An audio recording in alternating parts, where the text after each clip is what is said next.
Il-poplu tkellem, ix-xift kien wieħed ċar, il-Labour tilef siġġu fil-Parlament Ewropew u d-distakk bejn iż-żewġ partiti naqas b'mod drastiku.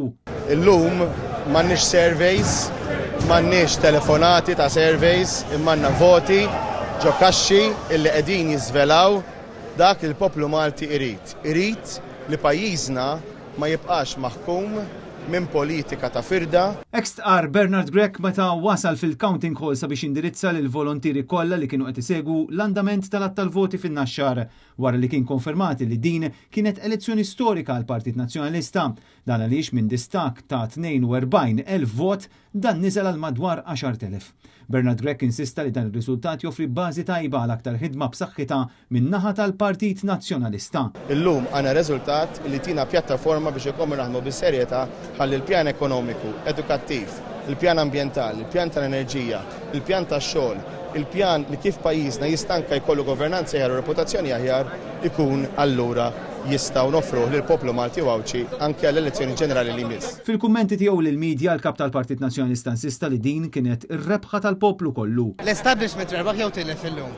Illum rebaħ il-poplu Malti u Awċi li ta' messaġġ ċar il-politika tal-gideb, il-politika ta' handouts, il-politika li nippruvaw naħsbu fin-nies biss kif jagħmel ħaddieħor lejn l-elezzjoni ma jistax ikun li taħdem, anzi trid taħdem il-politika ta' responsabilità, il-politika ta' mħabba tas-sew lejn il-poplu Malti lejn pajjiżna u lejn il-bandiera Maltija. Fl-2004, fl-ewwel sena li saru dawn l-elezzjonijiet id-distak bejn il-partiti kien ta' 21,295 vot. Dan ifisser illi r-riżultat f'din l-elezzjoni tal-MPs huwa wieħed storiku għal Partit Nazzjonalista, elezzjoni li fiha kiseb l-aqwa riżultat li qatt kellu fl-MPs. Dan ir-riżultat mhux uffiċjali juri wkoll li s-surveys tat-Times u tal-Malta Today kienu kompletament żbaljati. Anke l-projections ta' Vincent Marmara kienu żbaljati. Intant, f'din l-elezzjoni il-President tal-Parlament Ewropew Roberta Metsola kisbet vot b'saħħtu immens.